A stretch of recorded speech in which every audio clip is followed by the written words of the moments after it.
Bien, vamos a continuar con lo que habíamos empezado a ver la clase pasada, que es la diferencia entre el texto crítico y el texto bizantino,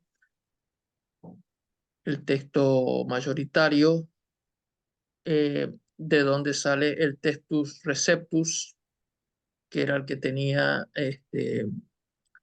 Casiodoro de Reina, bueno, los reformadores. Eh, eh, Recordemos que luego de la Edad Media eh, viene l- la época moderna, surge el Renacimiento y con el Renacimiento van a surgir una serie de cambios, modificaciones. La Edad Media, que había comenzado ya por el 500 y algo, mediados del 500 y algo después de Cristo, con la caída del Imperio Romano, la caída de Roma, eh, en manos de los pueblos bárbaros. Hay alrededor de 1000 años en que eh, lo que se conoce como la Edad Media. Luego, cuando viene, bueno, surge el Renacimiento y hay una serie de acontecimientos que van a cambiar para siempre el curso de la historia, entre ellos la invención de la imprenta, 1450 y algo, creo, por ahí. Eh, la Reforma Protestante, 1519, con Martín Lutero y Ulrico Zwinglio. Eh, los cuestionamientos hacia el catolicismo romano y con la invención de la imprenta, los libros se hacen accesibles. El Renacimiento, eh, bueno, tenemos que hablar también, eh, no podemos dejar de mencionar el ascenso de una nueva clase social, que es de la burguesía, el ascenso de la burguesía, porque durante la Edad Media los que tenían el dinero eran los que tenían títulos nobiliarios, los nobles, pero sin embargo fines de la Edad Media, empieza a surgir una nueva clase social que son los burgueses, los comerciantes. ¿Ah? Entonces no tienen títulos nobiliarios, pero tienen el dinero. Entonces, esta clase social acomodada eh, va a pretender que sus hijos tengan una buena educación. Durante la Edad Media la mayoría eran analfabetos. Incluso se dice que eh, el propio Carlomagno, allá por el 800 después de Cristo, el propio emperador era analfabeto.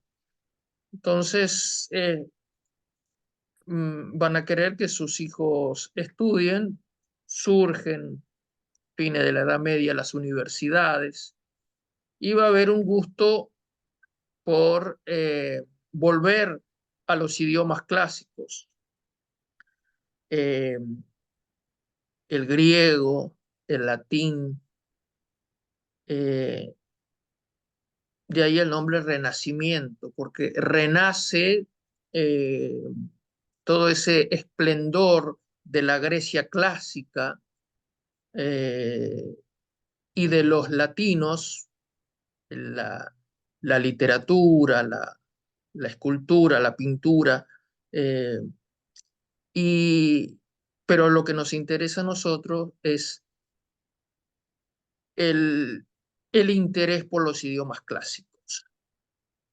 Y Bueno, en esa época surge el humanismo, ¿no? Y uno de los humanistas más reconocido de la época fue Erasmo de Rotterdam.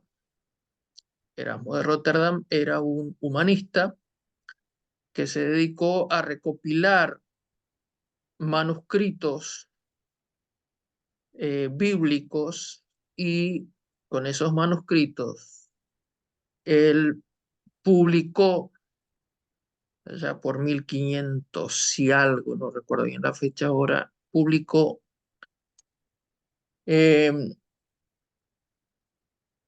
el Nuevo Testamento en griego, o sea, todo el Nuevo Testamento en griego. No era una traducción, era el Nuevo Testamento en griego. Entonces él recopiló manuscritos por diferentes lugares, porque la Biblia que existía en aquella época era la Vulgata latina, que estaba escrita, era una traducción al latín que había hecho allá por el siglo tercero, cuarto después de Cristo, San Jerónimo. Había traducido eh, al latín. Y esa fue la Biblia que existió por más de 1000 años, en latín, que era una traducción.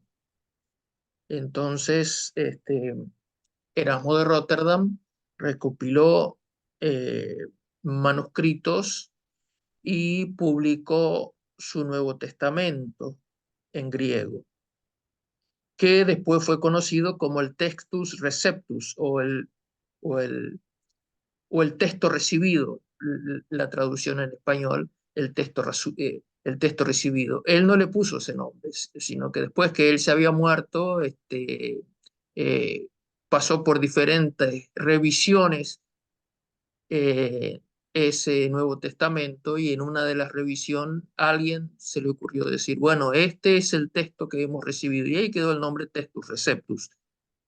Eh, y de ese eh, Nuevo Testamento en griego eh, es que se tradujo el Nuevo Testamento eh, en los diferentes idiomas, porque antes no era permitido, el catolicismo romano no permitía eh, traducir la Biblia a los idiomas vulgares, como se llamaban ellos, como le decían ellos, a los idiomas vulgares. Entonces estaba prohibido y no se permitía, a pesar de que esto es bastante cómico, ¿no? A pesar de que la Biblia que ellos usaban justamente llevaba el nombre de la Vulgata. Eh, entonces, solamente se tenía que leer en latín, y eran muy pocos los que podían leer en latín. Entonces, con la Reforma Protestante, con el énfasis que tenían los reformadores en lo que ellos llamaban solamente la escritura, la sola escritura, eh, entonces se comienza a traducir. Lutero traduce al alemán, Casiodoro de Reina al español. Entonces, del Antiguo Testamento no había problema porque se usaba el texto masorético, que ya hemos hablado acá del texto masorético, eh, eh, pero del Nuevo Testamento se usa el texto de Erasmo de Rotterdam, lo que hoy se conoce como el Textus Receptus, eh, que tenía muchos problemas, eh, porque quienes defendemos el Textus Receptus, quienes defendemos, que somos muy pocos, quienes defendemos el texto bizantino, somos atacados por quienes defienden el texto crítico, de que el texto de Erasmo tenía muchos problemas. Y es cierto, nosotros no desconocemos esos problemas. Erasmo tenía muy pocos manuscritos, eh, y, y tuvo muchos problemas. Pero es cierto que después que Erasmo publica ese Nuevo Testamento, hubo otras revisiones. Se revisó, se corrigió. ¿Ah? O sea que, aunque eh, esos problemas en algunos casos persistieron, también el texto crítico tiene, porque hay variantes. O sea, no, el texto crítico no es la panacea. Cuando hablamos del texto crítico, recordamos esos dos manuscritos famosos que aparecieron, el Códice Sinaítico, 1850 y algo, y el Códice Vaticano, aunque bueno, hay otros más, pero esos son los paladines de del, del texto crítico. Eh, bueno, eso, no sé si alguien ha leído eh, en nuestro libro que hemos publicado de hermenéutica y exégesis, ahí lo explicamos con un poco más de detenimiento. Hay un capítulo entero dedicado a eso. Entonces, eh, acá vamos a ver eh, el aparato crítico. O sea, los Nuevos Testamentos traen lo que se llama el aparato crítico, que quienes estudiamos griego, este, podemos entender algo. Esta es una foto que le saqué al Nuevo Testamento de Nestle Aland, Nuevo Testamento de Nestle Aland, y este es Apocalipsis 1:5, y acá tenemos, a ver si puedo, acá, Apocalipsis 1:5, y acá tenemos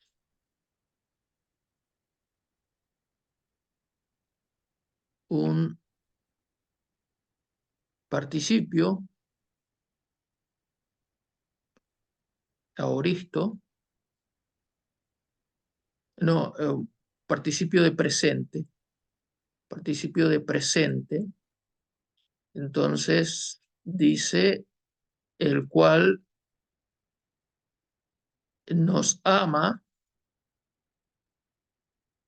el que nos ama está en un caso que hoy vamos a ver algo de los artículos. ¿Qué artículo es este, Mónica? De qué caso es este artículo?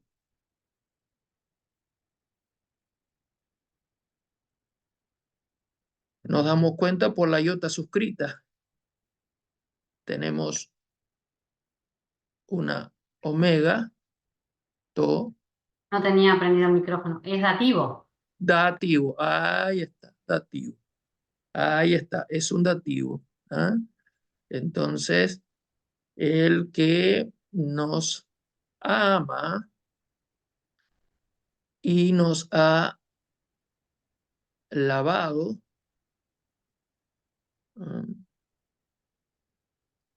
por de nuestros pecados. Acá está Jamartía, ¿ah? Por su sangre. ¿Ah? Entonces, y acá tenemos, no, es el Textus Receptus. Acá tenemos el Textus Receptus, perdón, yo dije que era el texto crítico. Este es el Textus Receptus. Y acá tenemos un participio aoristo, ¿tá? Un participio aoristo. Entonces, la traducción acá es el que nos amó, el que nos amó. ¿Tá? Agape Santi.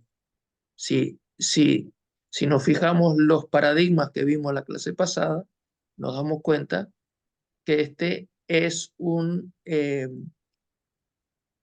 participio dativo plural. ¿Eh?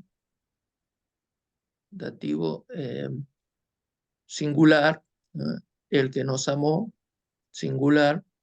Entonces acá tenemos en el versículo 5 tenemos lo que se llama el aparato crítico y nos dice acá en el versículo 5 nos da otras, otros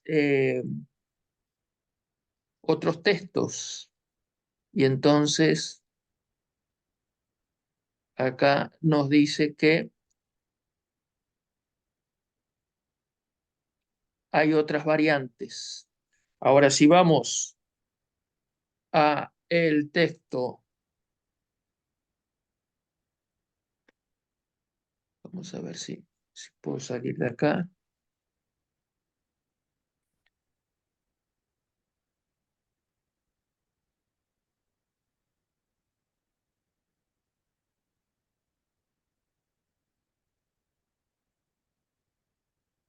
Ahí está. Y ahora vamos a ver el texto crítico, que ese era lo que yo quería mostrar primero, pero no sé qué pasó que me... Texto crítico, acá está, de Nestle Alan. No sé por qué me sale el texto recepto, ahora sí. Y acá en el texto crítico, este es el texto crítico de Nestle Alan. Y acá en el texto crítico, en vez de agaposanti, tenemos agaponti. Tenemos un participio, eh, también dativo, pero de presente. Entonces la traducción, y yo tengo acá NBI, que la traducción NBI es, o sea, todas las traducciones del siglo XX son basadas en el texto crítico. Entonces, 1.5 de NBI dice, al que nos ama y que por su sangre nos ha librado de nuestros pecados, al que nos ama. ¿Por qué? Porque traduce del texto crítico, que en el texto crítico es un participio de presente. ¿Ah? Sin embargo, si vamos a Reina Valera, en Apocalipsis 1.5, vamos a encontrar que nos dice, eh, al que nos amó y nos lavó con su sangre, el que nos amó. ¿Por qué dice nos amó? Porque eh, toma de el textus receptus un participio eh, aoristo, nos amó. ¿Ah? Entonces, acá en el, en el aparato crítico, nos dice acá en el 5 dice que, bueno, cuando nosotros compramos el Nuevo Testamento, nos explica, ahí nos explica los símbolos que ellos utilizan, ¿no? Entonces nos explica cómo entender el aparato crítico. Entonces nos dice que hay otras variantes, ¿ah? Y nos dice que, por ejemplo, el, el, el Textus Receptus, cuyo símbolo es este es el símbolo del Textus Receptus, ¿ah? Entonces, eh, nos dice que en el Textus Receptus eh, va a decir agape santi, ¿ah? Agape santi, ¿ah? En el Textus Receptus. Entonces nos va a decir que hay esta variante, ¿ah? ¿Ah? Que eh, es un, eh, es un participio de eh, mm, aoristo, ¿ah? Entonces nos va a decir agape santi. ¿ah? Nos va a decir acá que se agrega este ek, ¿ah? Nos va a decir que este es el símbolo, esta Aleph es el símbolo que usa Nestlé Aland para el códice sinaítico. Entonces va a decir que hay algunos manuscritos que ponen, que agregan o sacan algo, ¿ah? Entonces todo esto es el aparato crítico, que si uno no entiende esto, no puede entender las variantes que hay, ¿tá? O sea que acá tenemos una idea entonces de lo que es el aparato crítico. ¿Ah? Pero vamos a ver algunas otras cosas.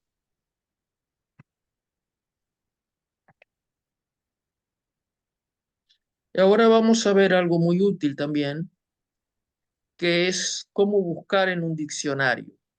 Entonces, yo le saqué una foto a este, que es un diccionario de Inmaculada Delgado Jara. Este lo compré por Amazon porque no hay aquí en Uruguay. Entonces, em, porque hoy vamos a ver o sea, vamos a repasar los artículos. Ya lo vimos el año pasado.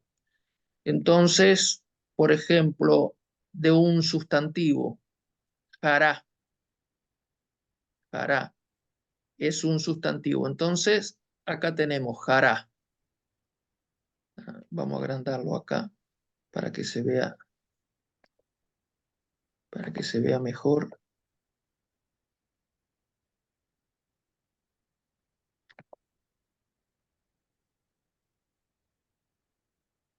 Ahí está.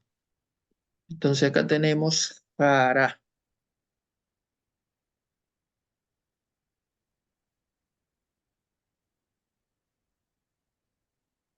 Y ahora, ¿por qué al lado de jará, por qué dice as? ¿Y por qué entre paréntesis dice g? ¿Por qué? Porque nos muestra que jará,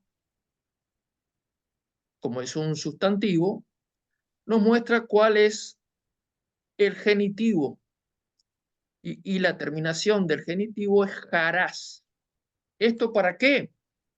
Para que el conocedor de griego sepa cómo declina, si es por la primera, por la segunda o por la tercera declinación, porque el genitivo dijimos que es lo que marca cuál es la declinación, porque los genitivos son, para las tres declinaciones son distintas.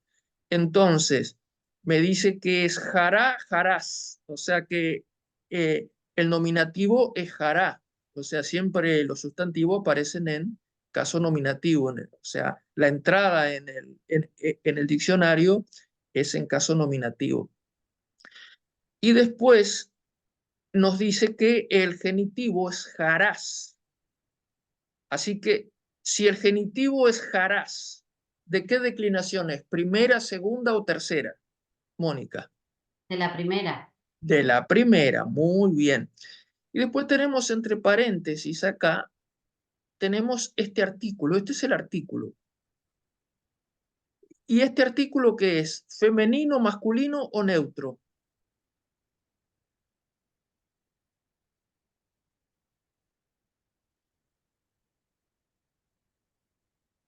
Es de género femenino. ¿Ah? Mm. Como vamos a ver ahora, o sea, vamos a repasar más bien, porque ya lo vimos el año pasado, los artículos. ¿Ah? Entonces, esto me está diciendo que esta palabra es femenina. Gozo en español es masculino, decimos el gozo, pero sin embargo, en griego es femenino. ¿Ah? Entonces, este eh, artículo entre paréntesis nos está diciendo el género, nos está diciendo que es femenino. Si fuera jo, por ejemplo, si fuera jo, ¿qué sería si fuera jo? ¿Sería masculino o neutro? Masculino. Masculino, ahí está. Pero entonces, como es G, nos está diciendo que esto es una palabra en femenino. Y después nos da lo que significa gozo, alegría, regocijo, etc. ¿Ah?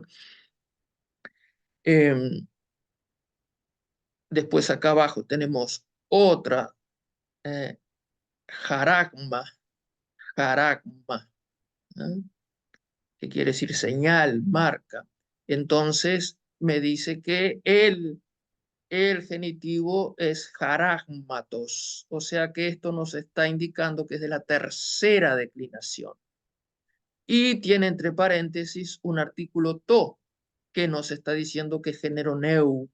¿Ah? Y después nos dice que jaragma significa señal, marca, signo, imagen. ¿Ah? Después tenemos carácter, que de ahí viene la palabra carácter. Voy a ver si saco esto acá que me molesta que aparece acá, que no me deja ver.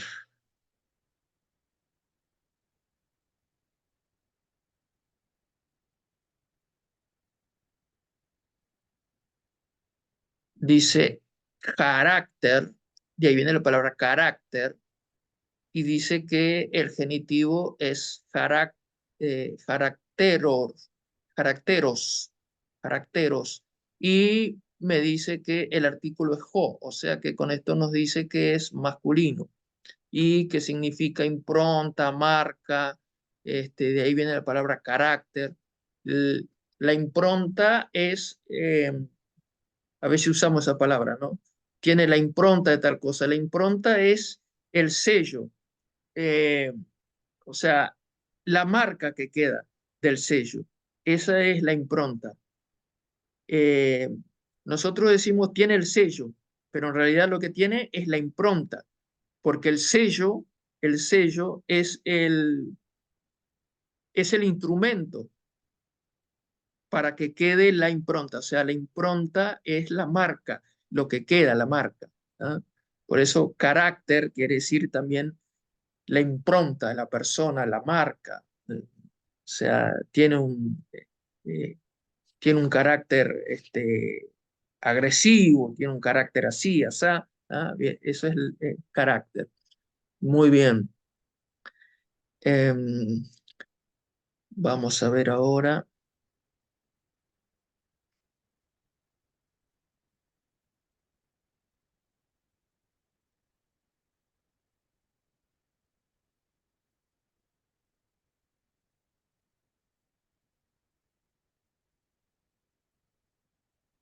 Ahora vamos a ver la búsqueda de un verbo, porque lo que habíamos visto era la vista de un sustantivo o un nombre, como se le dice también.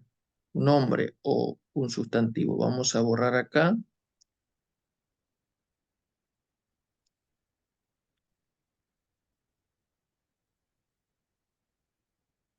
Ahí está. Muy bien. Y acá tenemos un verbo, lego. ¿Ah?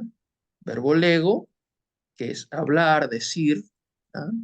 Entonces, ahí en los verbos, los diccionarios, nos van a decir todo lo que tiene irregular. O sea, lo que es regular no lo dice, pero cuando hay algo que es irregular de ese verbo, lo pone. Entonces, acá habla de el futuro. Tiene un futuro segundo o un futuro, que eso lo vimos hace 2 o 3 clases atrás, eh, lo repasamos en realidad, pues ya lo habíamos visto el año pasado, un futuro asigmático. Los futuros, si recordamos de primer año, son exactamente igual al presente, pero se agrega una sigma. Entonces, en vez de lío, o sea, va a ser liso, etc. Pero dijimos también que hay algunos verbos en griego que son asigmáticos, su futuro, que tienen un futuro sin sigma. Entonces, algunos le llaman futuro segundo también, que es lo que le llama acá Inmaculado Delgado Jara. Entonces, dice que este futuro en la voz activa, ¿ah? Futuro activo, ¿ah? Del ego, decir es ero, ero. Es decir, que esto es yo digo, pero ero es yo diré. ¿Ah? Entonces marca esas irregularidades acá. ¿Ah? Y después nos muestra que su auristo es un auristo segundo, eso ya lo vimos también, los auristos segundos. Entonces marca que es un auristo segundo y que en la voz activa es eipon. Esto también ya lo vimos, ¿no? Que aparece muchas veces en la Biblia. Dijo Jesús, le dijeron los discípulos, le dijo fulano, eipon, dijo. ¿Ah? Dijo, es el aoristo segundo, que es un aoristo que, bueno, esto ya lo hemos visto, ¿no? Que se forma con un tema diferente, un tema verbal diferente. ¿Ah? Entonces, acá marca eh, todas las irregularidades que tiene. Por ejemplo, acá nos dice que es un perfecto, que el perfecto activo es eireka. Recordemos cuando vimos hace unos días el perfecto, cuando estuvimos repasando el perfecto, que la marca es esta capa. ¿Ah? ¿Ah? Veíamos leluca, por ejemplo, leluca, ¿ah? Con la reduplicación y la capa. Entonces acá nos dice que el perfecto activo es eireka, o sea que vemos que es muy distinto del tema de presente, ¿no? Que es lego. ¿No? Y entonces, y acá nos dice que el perfecto pasivo es eirema y todo esto. Y después nos dice, eh, o sea, nos da la definición, decir, hablar, ta, ta, ta, ¿ah? O sea que todo esto, para el que no sabe griego, agarra el diccionario y ve todo esto y dice, ¿qué querrá decir todas estas letritas? Esto? Pero para el que entiende griego sabe, ¿ah? Sabe lo que esto quiere decir. ¿Ah? Eso es muy importante. O sea que si algún día pueden comprar un buen diccionario, eh, lamentablemente aquí en Uruguay no se consigue mucho, lo que hay diccionario, porque hay diccionarios de tipo teológico, porque están los diccionarios teológicos que, que no traen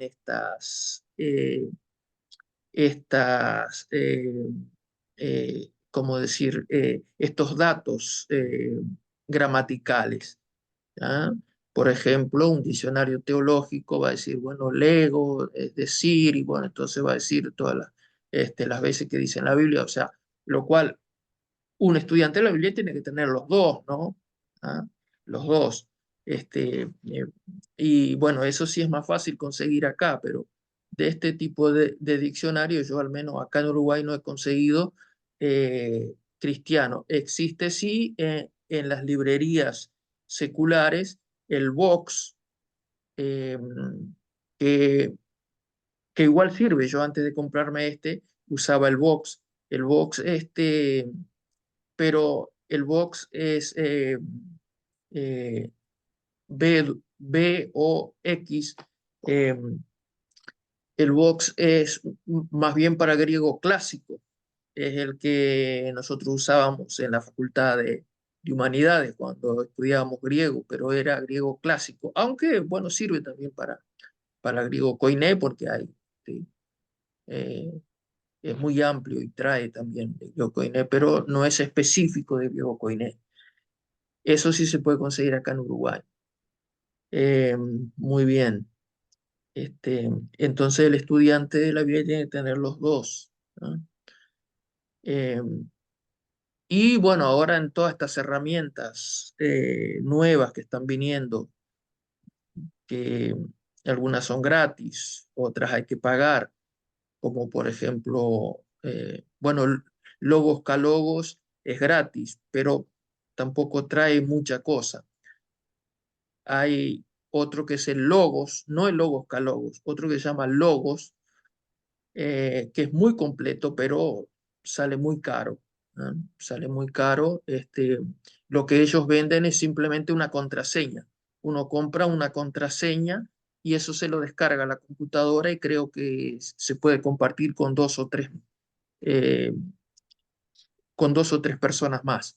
Este, y bueno, eso sí es muy completo y ahí uno va al texto y bueno, y ahí trae todos los datos que también para eso hay que conocer griego y hebreo, porque el que no conoce esas cosas, esos datos, aparece ahí, y bueno, por ejemplo, dice un participio aoristo y el que no sabe griego, y bueno, ¿qué querrá decir eso con que es un participio aoristo? Entonces, pero son muy buenas herramientas, pero algunas salen caras. Este, muy bien. Y vamos a ver ahora, creo que tengo una más acá. Acá vamos a ver un ejemplo de búsqueda de un verbo deponente. ¿Ah? Ejemplo de búsqueda de un verbo deponente. Y acá vamos a ver el verbo erjomai. Erjomai, acá está. Entonces nosotros hemos visto que los verbos deponentes son aquellos verbos que tienen forma de media pasiva, porque la forma media y pasiva tiene esta forma, omai. ¿Ah? Liomai, por ejemplo, liomai es yo soy desatado, ¿ah? O yo me desato, media, ¿ah? Yo soy desatado. Pero eh, hay algunos verbos, esto ya lo explicamos, pero vale la pena refrescar. Hay algunos verbos que se llaman los verbos deponentes que tienen la forma de voz pasiva, pero funcionan como voz activa. Y una de ellas es, por ejemplo, erjomai, que es ir. ¿Ah? Es ir. Eh, Ir, venir, llegar, aparecer, manifestarse, en fin. Entonces, estos verbos, ¿cómo sabemos que son deponentes? Que se lo debe traducir como voz activa y no como voz pasiva. ¿Ah? Eh, Porque en la entrada en el diccionario aparecen así. Normalmente los verbos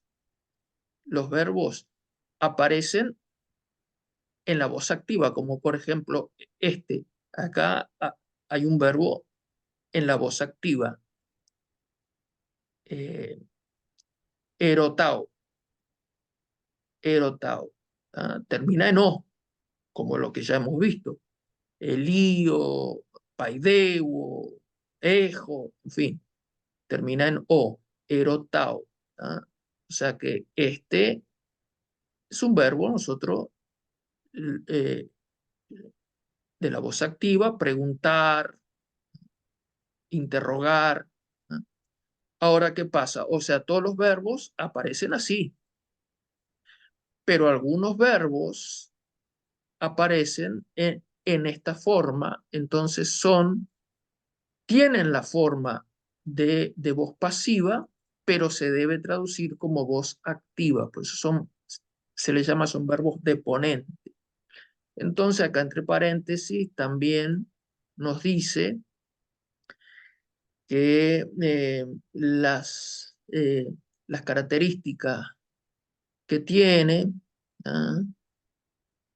Por ejemplo, nos dice que en el futuro medio es el eusomai, que el auristo segundo, o sea que tiene un auristo segundo en la voz activa y que el auristo segundo en la voz activa es erthon, ¿ah? Muy distinto a erjomai y elza. ¿Ah? Bueno, nos dice que tiene un perfecto activo también, que es eh, el elu, el eluza, ¿ah? O sea, nos marca la diferencia, porque nosotros estamos acostumbrados que el perfecto, acá tenemos una capa, ¿ah? Y sin embargo acá aparece una Z. ¿Ah? Em, entonces, bueno, y acá nos dice, incluso nos trae un versículo bíblico, ¿ah? Que acá hay un participio con este verbo, un participio, y vemos lo irregular que es, porque vemos que nada que ver con este, en presente. Y es ese versículo en Marcos 5:26 que dice que aquella mujer con flujo de sangre que había gastado todo lo que tenía y dice que le iba cada vez peor. Y la palabra es un participio también de erjomai, le iba cada vez peor. ¿Ah? Muy bien. Y, y bueno, así que ahí tenemos entonces eh, algunos datos para entender, porque si no nos compramos un diccionario y no lo entendemos. ¿Ah?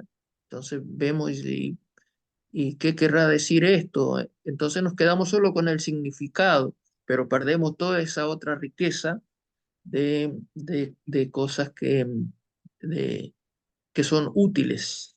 ¿Ah? Muy bien, y vamos a ver los, los artículos, y vamos a ver versículos y eso, pero ha corrido la hora, entonces vamos a tener que dejar para la próxima semana.